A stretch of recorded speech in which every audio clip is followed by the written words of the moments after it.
It's time for those late morning legends, Rose and Ben. 168 years of wins and losses, ups and downs, the good, the bad, and the ugly. Unplugged and unhinged, here they are, Rose and Ben.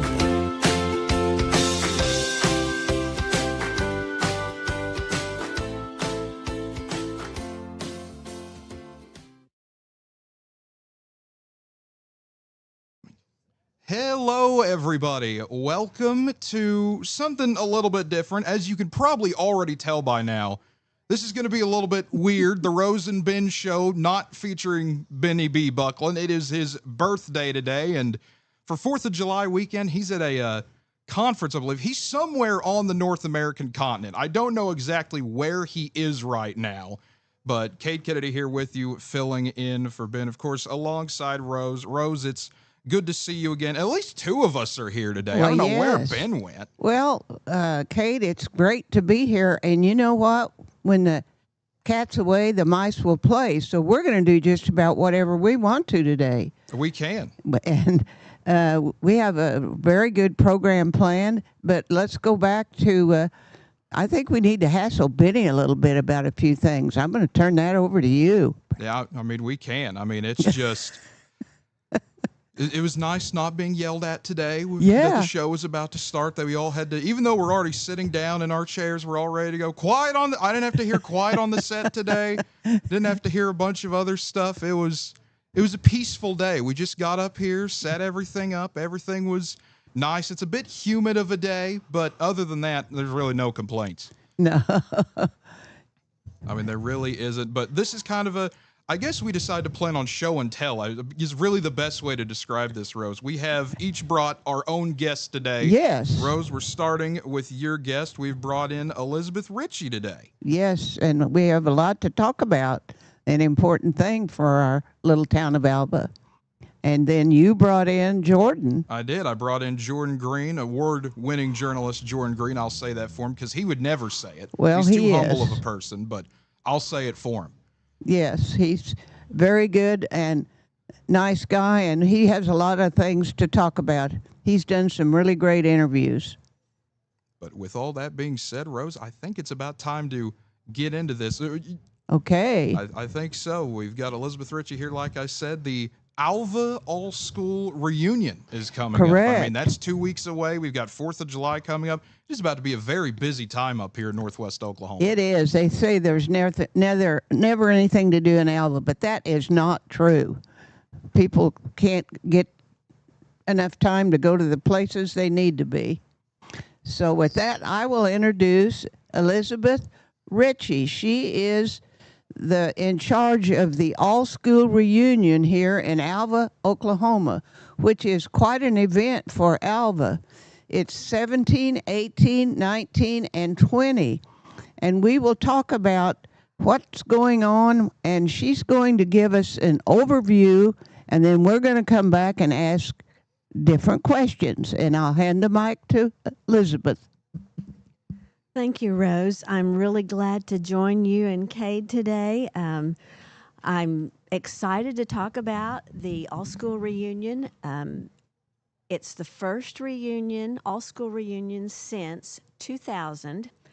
And to our knowledge, 2000 was the first ever all-school reunion. So we planned this for 2020, but got sidetracked. So we are full steam ahead for this year. It's going to be just an absolute wonderful time to be in town. Starts July 17th and goes Thursday, Friday, Saturday, and Sunday. So many activities planned. We tried to keep it a little bit low key so that we could just get people to come home. And then it's my best hope when we have a wrap-up meeting that the reunion committee will make a commitment to regular all-school reunions. Every time we gather up, it's very special. But every time we gather up, there's someone missing. So it's so incredibly important to keep in mind to just gather up when you can and come home when you can. I'll let Rose ask me some questions. Oh, okay. We've got 17-8 that will begin 2 weeks from today. And I would kind of like to know, if I came into town, what's the first thing I probably should do? Great question, Rose. The first thing to do is stop by the central office, which is right on the square, 418 Flynn, and register. Let us know that you're in town. Pick up your goodie bag. We have the capability for online registration for this reunion. So if you pre-register, your goodie bag will be ready for you, labeled with your name on it. And if you haven't pre-registered, you can do that when you get there and still get a goodie bag. I encourage you to come even if you don't register. We just want you to come home. Yes. And probably the first thing you want to do is, if you're not 90 years old, go to the nightlight, because that's where the first event is. And I'll let Elizabeth tell a little bit about that and what's going to happen at the nightlight. Yes, Thursday night, 8 o'clock at the Nightlight. That's our big weekend kickoff. Connor Martin was gracious enough to offer, since it's a very large venue, that's your first opportunity to take a peek at the silent auction items. You can dance if you like to dance. They will have food and drink options available for purchase. There is no cover charge. A fun thing to do would become dressed in black and gold, our fabulous gold bug colors, or dress in an outfit that showcases the decade that you were in high school. Okay. Tell us a little more about this silent auction. Will the things be out at Nightlight to bid on? Yes, anybody can go to the Nightlight. That really is the first chance to get to see the silent auction items. Go to the Nightlight, pick out your favorite things, make a bid. We will have bid sheets there. We have all sorts of things coming in. I know there's a basket from New Orleans. There's a basket coming from Santa Fe. There is a condo package in Santa Fe. Let's see what else. Oh, you remember the little statues, the lighted statues of the original high school building? There are a couple of those available for bid. We have a letter blanket available. There will be some other things, but come and enjoy and bid. That sounds fantastic, the things you have to bid on. Now, let's talk about Friday then. There is, at 9 a.m., you have something called a golf scramble, and you also have a silent auction there. Will you tell us a little about that? Yes, Rose. The silent auction is a traveling auction, and so the next chance to look at it will be at Friday morning's golf tournament.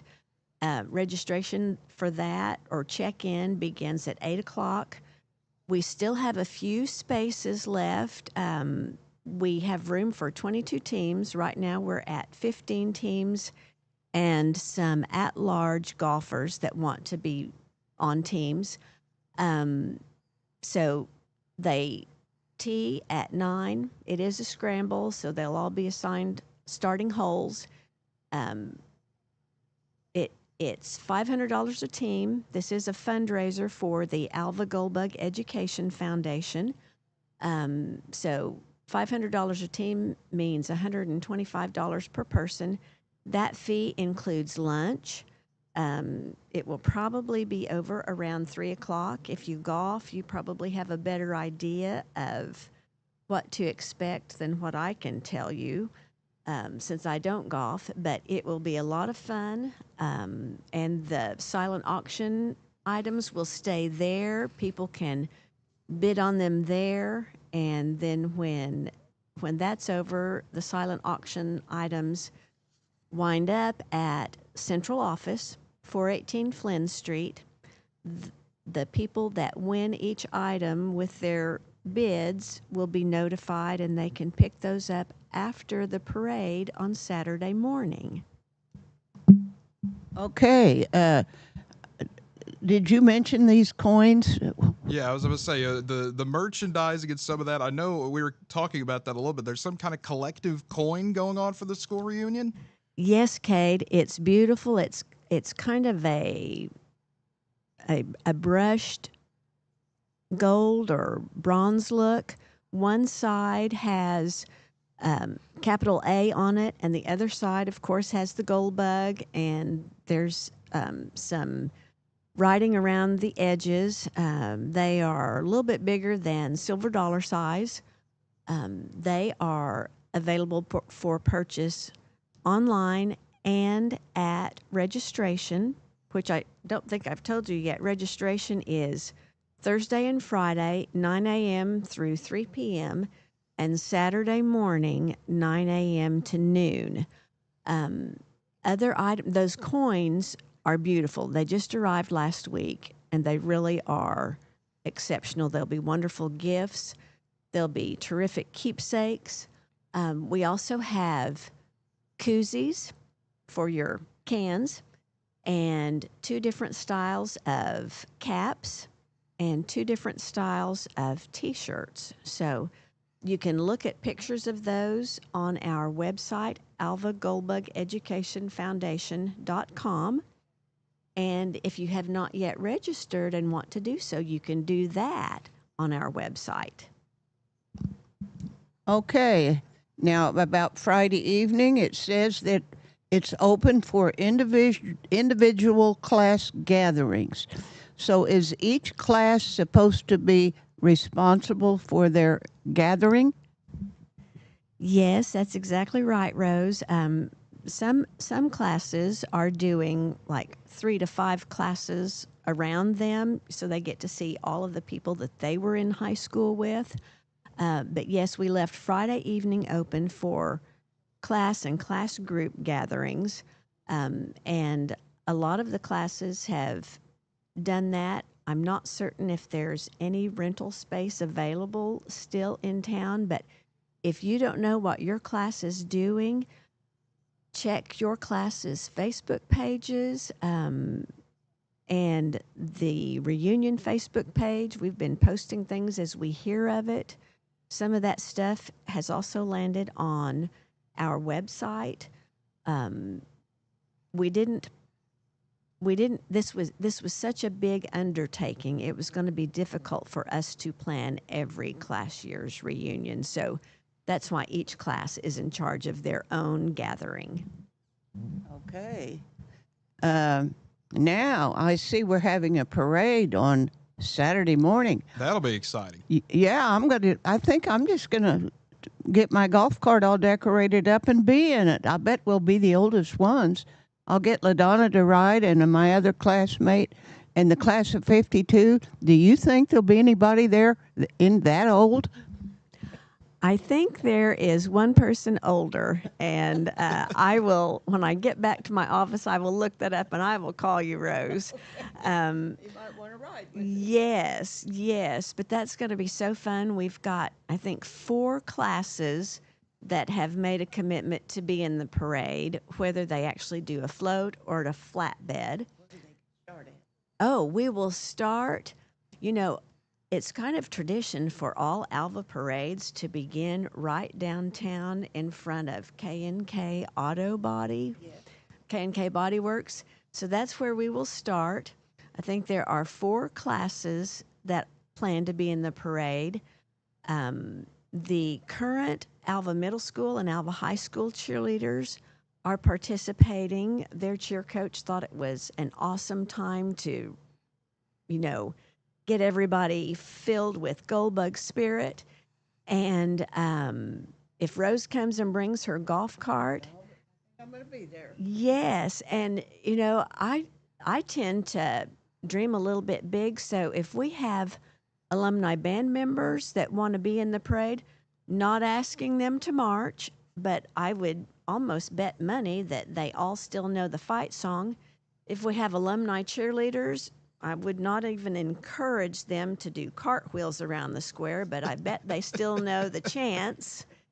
And it's a great it's crazy days. People will be down on the square anyway. We need to show them who we are and that we are mighty, mighty gold bugs. Absolutely.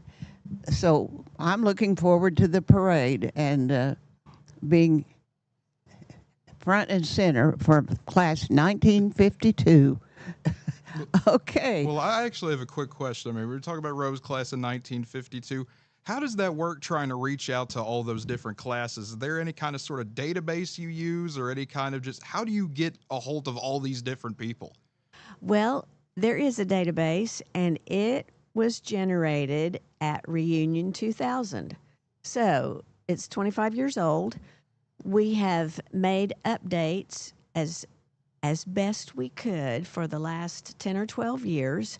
And so we did do a postcard mailer. Those are kind of exciting. Most people get intimidated when they start seeing postcards returned with bad addresses, but we didn't get that many of those back, and they help clean up the database for the next time we need to do a mailer. So it's a really good thing. That being said, Reunion 2000, I did have to go back and compare notes with all of the class rosters and make sure that we had every class in the database because it was generated when we had Reunion 2000 and generated by the people that actually came home. So there are a few gaps, but we're in pretty good shape, and reunions help us improve everything from the database to where people are and what they're interested in. So, Okay.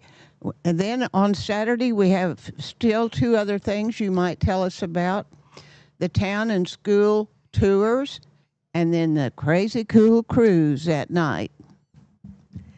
yes, we have had people express a real interest with riding a school bus again.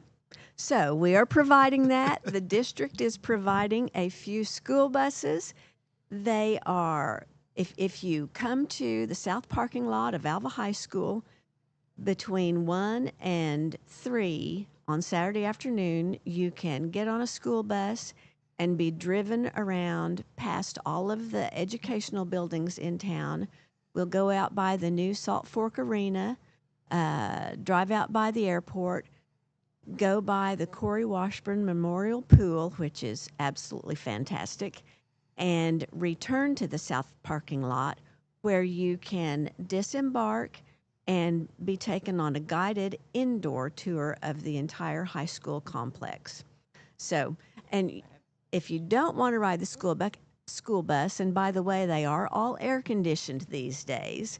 That's a big sign. That's a big thing. It is, but if you opt out of riding the bus, you can do your own town tour. We'll also go by all the murals and then come back and have a walking tour of the inside of Alva High School and the indoor facility. Okay. And then the Crazy Cool Cruise that night is just driving up Oklahoma Boulevard? Yes, remember when you cruised the boulevard in high school? Well, you can do it again, which I might mention if you happen to have your car from high school, get it out that night. Get it out for the parade. Race Car Club has had this event in place for several years now. It's always super fun. And so we've partnered with them for this event. Anybody can cruise the boulevard. There will be food trucks in town at strategic locations. There will also be the the traditional DJs and live bands spaced at great intervals along Oklahoma Boulevard. We let the band people, the music people, know that it would be really fun to be organized where they could play music by the decades. So you could find your decade of music, and that's another great place to meet up with everybody you were in high school with. Exactly. That'll be a fun time there. Hold that thought there for a minute, Rose. All right. Do want to remind everyone you are listening to Rose and Ben, minus Ben here today on a beautiful Thursday, July the 3rd. It's almost 4th of July, but folks, we need to take a quick break. We'll be back in a moment here on KALV. It's Rose and Ben on KALV. Let's talk about your future. Are you looking for a career change or possibly training in computers, health careers, automotive, cosmetology, digital design, electrical trades, welding, or biomedical sciences? At Northwest Technology Center, we offer these programs for adults, high school, and homeschool students from Alene Clio, Alva, Canton, Cherokee, Fairview, Freedom, Ringwood, and Winoka. Call to enroll today at 580-327-0344 in Alva or 580-227-3708 in Fairview. Northwest Technology Center is preparing students for success in education, careers, and life. This is Rose and Ben on KALV. Welcome back here to Rose and Ben. Rose, we have some good and bad news, I guess. The good news is we have an international audience today. The bad news is it's Ben the birthday boy B. Buckland listening in today. So we can't do whatever we want to do today. Yes. But we can do 95% of it, I think. But talking to Elizabeth Ritchie here about the Alva All-School Reunion, it's been fun listening to this. I mean, it's a good conversation. I'm glad that Alva's doing this. Like I said, 25 years since the last one. Crazy days will be going on as well. A lot going on. Exactly. And Elizabeth has done a very good job organizing this and telling us about it today. I think the only thing we might have missed then is Sunday.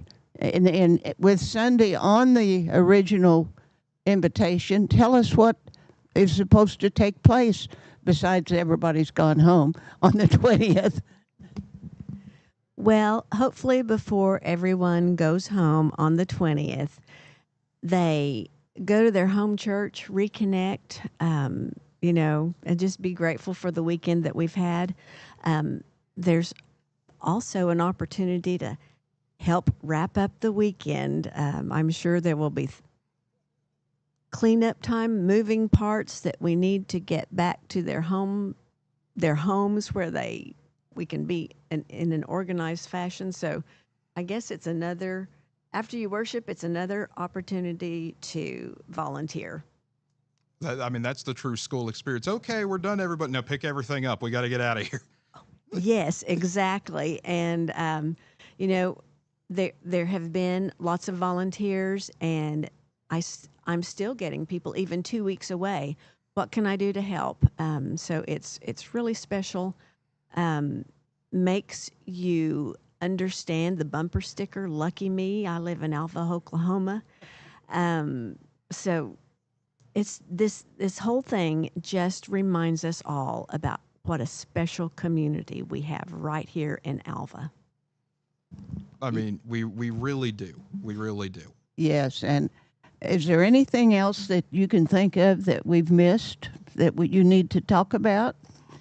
This has been very enlightening, and we appreciate so much you coming out to share all of these things with us. And with that, I guess we'll see you sometime in the reunion. I'll be there in the parade. I think just about everybody's going to be there. But once again, kind of run it down for everybody. Starts Thursday the 17th. Kick things off with the Night and the Light. Friday, you go into the golf scramble, the silent auction. Registration opens, the merchandise. I'm going to have to. I'm not an Alva graduate, so I guess I can't track down one of those collective coins, but that's going to fascinate me. I guess I can get one for my mom. But then the parade, the school tours. I was looking forward to the cruise, but now I think seeing Rosie in the parade is going to take the cake on the best thing to see that day. Yes. But Elizabeth, thank you for coming on and enlightening us, I guess, a little bit more about the Alva All School reunion. Oh, Kate and Rose, it's been my pleasure. I just appreciate the invitation. Well, that is part one of our show and tell while Ben is up in Canada for 4th of July. Come on, could they really not have picked a better time for that conference? I'm sorry. I can't get over that, folks. I really can't. But folks, we'll take another quick break, and when we come back, we'll have another guest. Award-winning journalist Jordan Green will be joining us. Former Ranger, once a Ranger, always a Ranger. We'll be back in a moment here on the Rose and Ben Show. It's Rose and Ben on KALV. Alva State Bank and Trust Company, older than Oklahoma, big enough to serve you and small enough to know you. We love to give back to our customers. Did you know Alva State Bank offers a great rewards checking account program? That's right. You can earn cash back or high interest with our Kasasa accounts. We will even refund you up to $25 in ATM fees. How do I qualify? It's simple. Just swipe your debit card 12 times, sign up for online statements, and have one ACH credit or debit post to your account. Can I do it online? Yes. Just visit our website at www.alvastatebank.com to see if our Kasasa Rewards program is right for you. We make banking easy. Whether you're at home, the office, or in your car, our online or mobile banking options help you juggle busy schedules and financial needs. We plant roots where others have branches. Equal housing lender, member FDIC.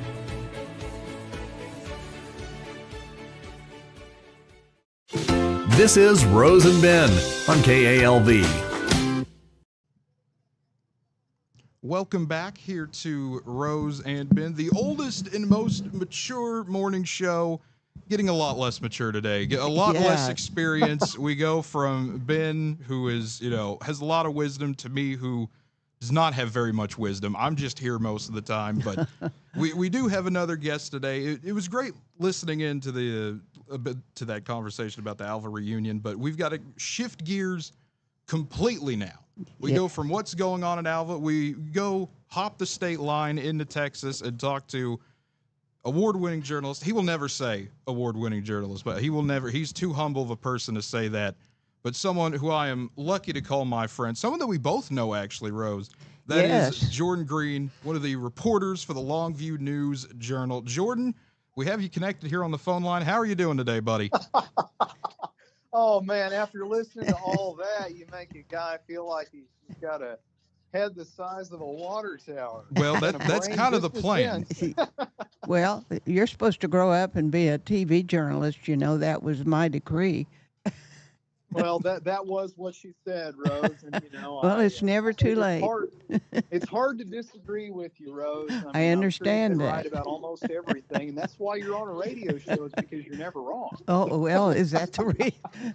Well, that sounds good. So I'll be looking forward to seeing you on one of these TV shows one of these days on down the road, quite a little ways yet. Well, let me assure you, Rose, coming on anything live like a radio show today is stepping into dangerous territory for me, because there's a reason why I am a writer and not a radio personality or a TV reporter. And it's because I need an editor to catch what I say and write before it goes to print and go, you fool, why would you ever think of publishing that? I'm pretty good at open mouth insert foot, but I've seen you do an interview, sit down, write the interview with your laptop and type it up and have it done. I guess you probably do that for your newspaper. Is that what? Yeah. Is that the way you? Tell us a little bit about an interview for the newspaper. Oh gosh, well, it is a lot of fun. So that is my favorite part of this job, is getting to meet so many different people, get to hear their stories. And, an interview can take place in a lot of different ways. It may be a face-to-face kind of thing, interviewing maybe your mayor, maybe a state representative, maybe the leader of some organization, maybe just some, everyday person like you and me who's got a cool story to tell. And the whole goal is just to try to learn a little bit more about them and what it is that they have to share. And sometimes, you've got to get that turned and written up very quickly. Maybe it's a breaking news kind of thing. And sometimes maybe you've got a little more time to finesse it, make it more of a narrative, and just have a lot of fun with it. Well, And Jordan, that's one of those, the interview is a critical part of any story, really. But, for people who don't know kind of the behind the scenes, how does that whole, what is the process of a story? Because it's got to come to life and get to the page. It starts we all know it's an idea at some point, but how does it get from that idea to print?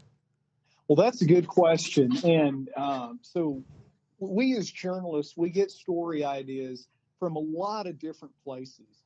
So if you're connected to your community, wherever it is that you're living and working as a journalist, you're going out, you're looking for things that are unique and different, or things that are just important. Maybe they do happen regularly, like a city council meeting or whatever. So you're always looking for things that are happening, things that people need to know, things that people want to know. So let's talk about some of the basics, the kind of your more standard, regular story ideas that people always expect. And I'm going to give a shout out to Marianne Martin there at the Alva Review-Courier, because that is a dedicated community journalist, and she works hard. Yes, she does. People know what's going on in Alva, Oklahoma. So she is great about covering those city council meetings, those city government functions. And those are regularly scheduled things. You know when your city council is going to be meeting. So those meetings, those kinds of stories, you can plan for them in advance. You know that. You know when your print deadline is, when you got to get it in the paper. So you go to those meetings, you write about what happens. Maybe you do some follow-up, gathering information. And then you work to get that story published. And those kinds of stories happen all the time. But then there are the stories that you really have to know people and know your community to find out about. Like, for example, down here at Longview, I love writing features about really cool people. I just wrote a story here yesterday about a guy. He's 96 years old. He lives in the town next door. And he was a part of the occupation of Japan post-World War II. So he missed serving in World War II by like a year.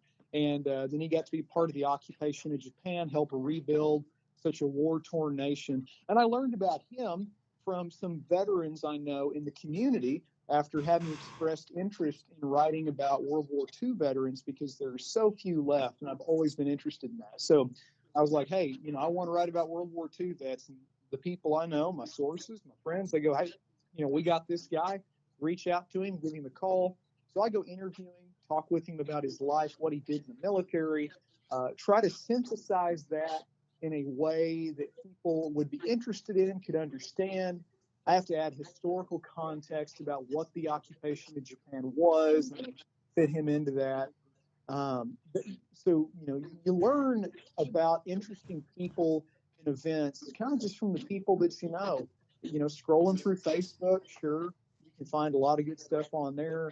But Jordan, you need to keep curious, just asking questions about things that are going on. You need to keep bringing that to the forefront while that's very important that people, younger kids, know about that. And as you say, they're becoming far and few between. And when you find one, go interview him. Yeah. And, been fortunate to have a couple of World War II vets previously whom I've interviewed, but that was such a noble cause. I mean, war is a horrible thing, but I mean, those guys prevented world domination. I mean, and some of them were willing and some of them were drafted, but they all served our country just the same, whether they were cooks in a mess hall or whether they were on the front lines. So, and Jordan, those kinds of stories are cool. Jordan, you talk about feature stories. People may not know what exactly a feature story is, but what other different types of stories are there? I mean, there's your feature stories, there's your kind of main news, there's some Q&As sometimes in there. What all different type of stories are there? Yeah, well, and I'm glad you asked that, because it is so easy, no matter what business you're in, to get caught up in your jargon. And we throw around, in the newsroom all day long, we talk about our leads, our bylines, our kickers, our subheads, our all this different stuff. So a feature story is really kind of a look at maybe just a person, their life, maybe what they've done, something they have achieved. maybe kind of a profile of an organization that is doing something cool in the community, like, writing about a nonprofit organization that is helping the single mothers, for example. So a feature story can take on a lot of different forms, but generally it's kind of a more, not always lighthearted, but just a good look, person, a place, a thing, some kind of a noun, right? And hopefully one that's living and exciting. But the feature stories are a very common type of story. You've got your hard news stories that can be covering city government, that can be crime, that can be a look at what the state legislature is doing. And we call that hard news because it's very much a concrete thing. It kind of has an impact on people in some way, and it can take on a lot of different forms. And then, the soft news stuff often kind of gets included to be features. Maybe it's Q&As with people who are, maybe a musical artist or whatever. You've got, and all of that are the things that you're going to see on the front section of the newspaper, on the homepage of your newspaper website. Sports generally goes in kind of the B section, and Cade, you are all about the sports, and you were the excellent sports editor of the Northwestern News, so you can tell people all about sports stories. But there's a lot of different kinds of news stories, and it really is interesting to learn about the different types. And then when you learn about a story idea, kind of think about what's the best way to present this. Is it in the form of a Q&A? Is it in the form of a profile? Is it just something that we need to write up kind of short? Do we need to give it more length, go into more detail? All kinds of fun stuff. So. We are talking to Jordan Green here on the Rose and Ben minus Ben show for today. Folks, we're going to take a quick break, and when we come back, Jordan, I have a question that has escaped my mind for years that I've been meaning to ask you, and I will finally, of course, now do it on live radio in front of just about everybody. But folks, we'll take our final break and be back in just a bit. You're listening to Rose and Ben on KALV. Beatles New Beginnings Nursing Center is proud to offer comprehensive care solutions for those who matter most. From rehabilitation and palliative care to skilled nursing and long-term care, Beatles is committed to providing comfort, dignity, and peace of mind. Now, with a second location, the Beatles family continues its long-standing tradition of excellence, serving the people of Northwest Oklahoma with the same compassion and dedication they've been known for. Come by and see them at 720 North Share Boulevard in Alva. Beatles New Beginnings Nursing Center, your care, your comfort, your community. This is Rose and Ben on KALV.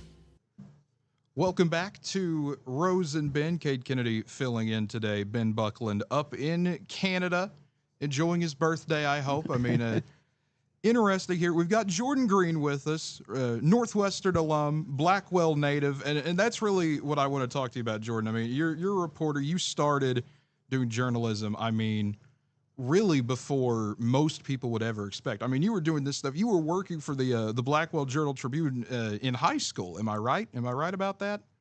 You got it right, man. Okay. It feels like it was an eon ago. I bet so. Yeah.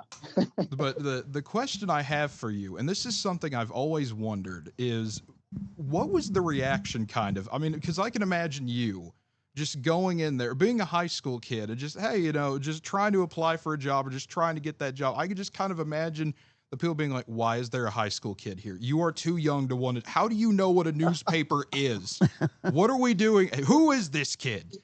Yeah. Well, so first of all, Kate, a moment ago when you said that you were going to ask me a question you had always wanted to, but that it had been escaping you, rest assured, I was preparing to plead the Fifth Amendment. Okay. But I'm glad that I don't have to. So, no, I wasn't gonna say anything too bad, but it's just something. Well, that depends on when we did this show. But sure. During FCC normal regulation hours, I can't ask you any too many burning questions. But well, so my entrance into journalism was fortuitous. I did not ever plan to be a journalist. I grew up, wanted to be, of course, like a railroad guy, went through the police officer phase, sort of kind of settled on attorney for two reasons. Because my parents said I never shut up and I was good at arguing, and attorneys made a They're lot pretty of good money. at So I that thought, usually. oh, what a noble thing. I will just get paid to argue and not shut up all day. Love the idea. Not entirely though. I really didn't want to be an attorney. And I was in high school, but kind of thinking, I'm like, well, I guess if I'm gonna be an attorney, I need to be a better writer, and to be a better writer, I need to be a better editor. And my little hometown weekly newspaper, I always read the paper, even as a boy. I remember in fifth grade sitting down and eating breakfast and reading the morning paper. So I thought, I knew that they were a very small staff publication, and I saw some things, grammatical errors and punctuation issues that I thought I could help correct. So I knew the publisher, who was a wonderful lady and close friend, and so I didn't know her terribly well at the time. And let me say, she became a close friend. And so I reached out to her and I says, hey, I would really like to be the editor of your newspaper, and I'll work for like $10 an hour. And she says, first of all, we couldn't pay you. And That's always a but good sign. Right. But she says, we'd be, interested, I guess, in kind of talking to you more. And so I said, hey, look, I just come in and work as an intern and do the copy editing. And copy editing is the term for you're fixing grammar, punctuation, certain stylistic things in the writing to make it fit kind of modern journalistic practices. It goes with how we might describe a thing, or how we might use even things like AM, PM, date, time, and place. So I walked in to the Blackville Journal Tribune office the last day of my sophomore year of high school, and the publisher, she had the whole next day's newspaper laid out on her computer, meaning she had the stories, pictures, and headlines put in the digital file to be made into a newspaper page and then printed. So she gets up from her desk, she sits me down at her desk, she shows me how to use the text tool in what's called InDesign, which is what we use to lay out newspaper pages. And she says, have at it. And then she hands me what's called an AP style book from 2005. And the AP style book is kind of like a rule Bible for journalism, where it tells you, you need to use AM and PM with a period between, and here's how you write military titles. It's not like an ethics guide, but it's a terminology guide. And I just started copy editing the Blackville Journal Tribune that day, and I didn't really have any spark for journalism at the moment. But then a few weeks in, I wrote a story about a mentor and friend of mine, and then the news bug just kind of hit me. I just started loving this, and I realized, like, I want to do this. And so my parents at first were kind of horrified at that thought, but they have become some of my strongest supporters. And yeah, that was 2017. That's several newspapers, years of college, and probably a few thousand stories ago. Well, I have a question. Yeah. Okay, supposing you have a story to write and it's really awful stuff about your very best friend. Wow. Yeah. Do you tamper it down, or do you write it like it is?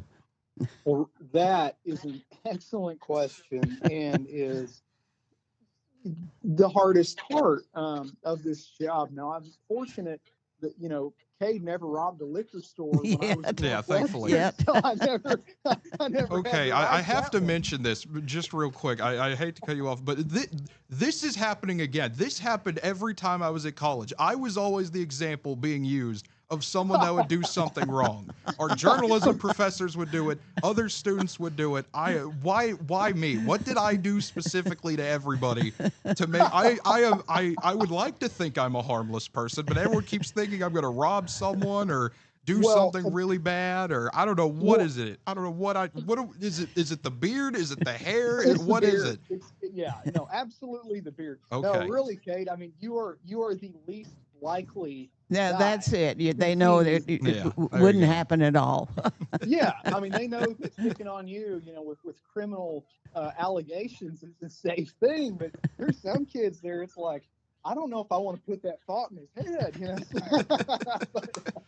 So, but there are a lot of hard stories in this business. Now, whenever you're faced with a situation like that where you have to write a story about misdeeds and falls from grace, the first thing you have to look at is, can I ethically be the reporter to even write about this, or do I have what's called a conflict of interest, meaning you are too deeply involved with or connected to a person to write about them in a way that is objective. Like, for example, I was writing about the city council in Blackwell when I was at the Blackwell paper, but then my mom was actually appointed to a vacant seat on the city council. So I could no longer write about the city council in Blackwell because my mom was on it. And writing about a governing body you have a close relative as a member of is a conflict of interest. So fortunately, we had my colleague at the paper. He was responsible then for covering the city council, and I did kind of pick up some of those duties once again after my mom was off the council. So if it's your best friend or a relative or something like that, whether it's really, really good or really, really bad, you do have to ask yourself and talk through probably with your editor, like, am I even the right person for this job? And then if not, that's a sign of another reporter. So I guess that's kind of an easy way out. But the real challenge that I have honestly struggled with is just my own personal, bias. I mean, I am a human. I have opinions about things. I have likes and dislikes, and it is not appropriate for me to let that influence my work.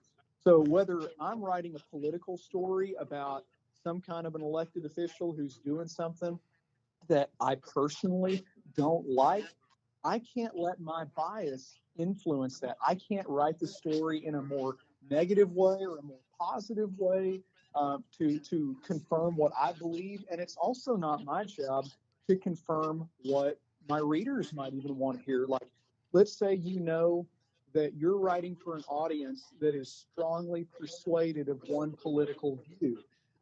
It's not your job. It's not my job as a journalist to try to write flattering things about the people they like, be it, the president or whoever. It's my job to just show the objective truth of what he or she is doing, and then let people decide whether they think that is good or bad. And I got to be honest, I haven't always done a good job of keeping my bias out of my work. Now, I started out as a teenager. I was 17 when I started working at the Blackwell paper. And honestly, yeah, I can look back and go, I let my bias influence that. But progressively, I should be getting better and developing more as a man and as a journalist, and that should eventually, not be a problem at all. But that's the human struggle. I'm a human like anybody else, but it is my heart to give people as fair and accurate and balanced a representation in my work as I can. So I hope that answers the question. And Rosie, Yeah. fortunately, I'm glad that you also never did anything unsurly that I was going to have to put in the Northwestern News, because I would have to have, maybe Cade write about you and kind of do a real bang up job on it. Yeah, little did I know that would be a horrible idea if I had to write something about you, and then years later, here we are face to face, running this, talking to Jordan, the guy who couldn't do the story. Yeah, that would have been a bad time. But Jordan, you mentioned the Northwestern News, and I mean, we were on the same staff there together for 2 years, but there is something that I watched you painstakingly labor for year after year, and then your senior year we finally got it. And this is a group effort. This isn't just a you award, but the Sequoia Award. This is an award that goes to the best student newspaper in the state of Oklahoma, and it was something that I remember every single year. This was something you were hunting after. We got second back-to-back times. But just kind of talk a little bit about, that day, finally winning that award, what that means to you. I mean, that is something that, I watched you physically, You know, we'd be in there. I know sometimes you'd be in there till 3 a.m. trying to put a page together. 3 a.m. Wednesday morning. Keep in mind, Wednesday's the day the paper would go out so everyone could read it on Thursday. I mean, there's some long hours of that. But what did winning that award mean to you? Because, I mean, for Northwestern, for all of us kind of up here, that's a big point of pride for our mass comm program, having that newspaper win that award. Well, I want to say, first of all, being on the Northwestern News was truly a highlight of my life because we had so much fun. You know, I mean, you and I had great times in that newsroom, great conversations late at night, and you know, and everybody that I worked with, you know, gosh, Caitlin, you know, oh, I better not even stretch their name like Devin, Ben, but I mean, I could go on for JD. I could name all kinds of people who we got to hang out with who were just fantastic. And I felt loved and cared for there, and I loved getting to write about what was going on at Northwestern and make what I felt like was a good and objectively good newspaper for our community. So that was my lifeblood. That was my purpose in life at that point, was just to make the Northwestern News look good. And so the Sequoia Award is the highest award that a newspaper in Oklahoma can earn from the Oklahoma Press Association in its division. So the Sequoia Award, there's one that's given each year to, you know, a certain classification of daily paper based on size. And then there's awards for, you know, semi-weekly and twice weekly and weekly and whatever, and college papers. And so as a college newspaper in Oklahoma, the Sequoia Award was the highest thing that we could attain from the OPA. And so, yeah, I really cared about that because, you know, honestly, like, I felt like we worked hard, sure, kind of like we, you know, deserved it in a way, and like that would be a very validating thing. But, you know, it's really interesting that you bring that up, Kay, because my view on awards has changed a little bit and is changing from what it used to be, because I really used to strive for awards and things because I needed that for validation. And I look back now, and it was cool to win that award, sure. But, you know, what is it doing right now, Kay? That award, every other award I've ever won, is hanging on a wall or collecting dust in a box in my closet right now. And it didn't ever change my heart for the better. So you know, really, if you'd asked me this 2 years ago, I would have said something very different from what I would say now. But what I really do look back on, though, and treasure isn't really so much that award anymore, but just all the fun times that we had working together, hanging out together, sharing some laughs and some jokes and some deep conversations. You know, one day that award isn't going to be there, and it doesn't probably mean anything to anybody who's there who doesn't even know us. Like, we're 2 years out of college now, and I never thought that I would be a stranger in a place that I love so much.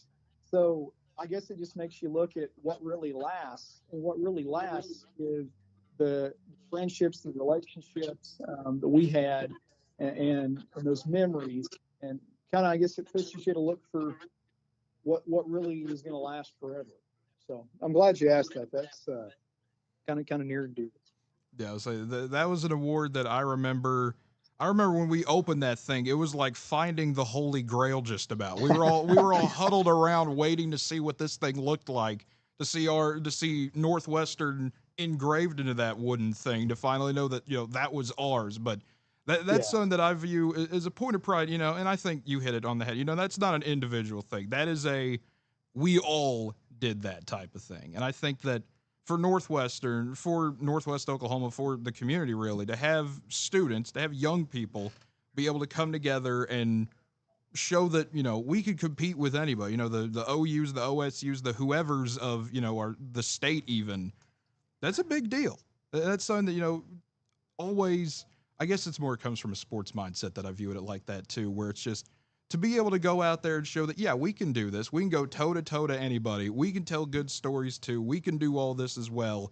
It's just something that I will always hold in high regard. But Jordan, thank you for coming on today. Maybe if Ben leaves again, Yeah. maybe if Ben leaves again, we can have you just be our permanent third guest for the day. I might try to get that okayed later. Ben might never want to come back. He might say this was great. I don't need to do this anymore. Y'all three are in charge now. I have no idea. But Jordan, well, I really did want to ask. I was looking forward to meeting Ben. I wanted to ask him about selling the monorail at the state fairgrounds, because I remember you showing me that poster where he was the auctioneer on that. Man, the monorail was the coolest friggin' thing as a little kid. But maybe in the future we'll get him to talk about some of his cool life stories. And Rosie, it's always a joy to get to be anywhere near or dear to you. And I know that we kind of met, late there in my career at Northwestern, but certainly grateful to have you as a friend. And Kate, I'm sure looking forward to our upcoming trip down on the Heartland Flyer, which is about to go the way of the dodo. It is. We'll have to talk about that some other time. As much as I'd like to keep talking to you, it's not that I don't want to stop talking to you. It's that we are approaching the noon hour here. We are going to have to bring this one to a close. Jordan, if you would come back another time, it would be a blast to have you on. Thank you for filling in today. We do truly appreciate it. Happy riding. Yeah, just appreciate it. And sure want to say, howdy to everybody up there at Alva and Northwestern. I always felt at home there and still love that place and the people there. So if anybody who I know is listening, welcome, howdy, and hope to see you again. All righty, folks. And farewell. Yep. Farewell, right, Jordan. Soon. But I think that went pretty well today, Rose. I think that better than I think both of us expected, honestly. It was comfortable. It just flowed. We had a good show. We did. Folks, we're going to get on out of here and get you back to regular programming, whatever that means. I don't know what that means anymore. But until next time, have a good one, everybody. You've been listening to Rose and Ben, Unplugged and Unhinged. Now we breathe a big sigh of relief and switch you back to regular programming on KALV.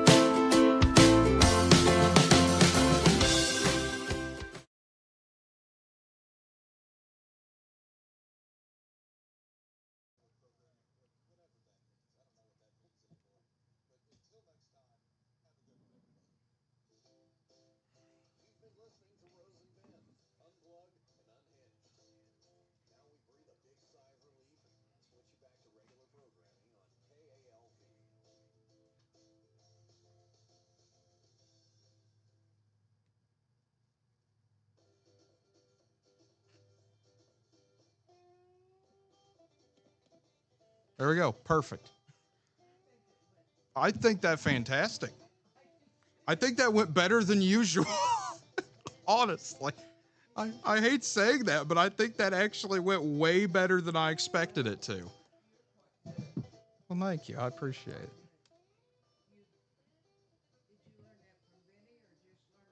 I just kind of learn that from wherever. I just kind of pick up pieces from people as I go. But some of that's also doing journalism and stuff. You kind of learn how to shift people around and do. Like I said, he doesn't do radio stuff, but I mean, he could fit in. He's lively enough that he could do it. Because Jordan, like a show like this where he gets to interview people would be perfect for him. It's second nature to him.